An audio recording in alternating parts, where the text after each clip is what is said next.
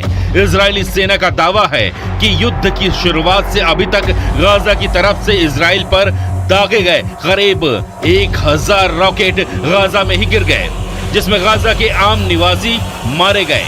उधर इजराइल के PM Benjamin Netanyahu ने एक बार फिर अपना प्रण दोहराते हुए कहा कि गाजा से हमास का नामो निशान मिटा देने तक इजराइल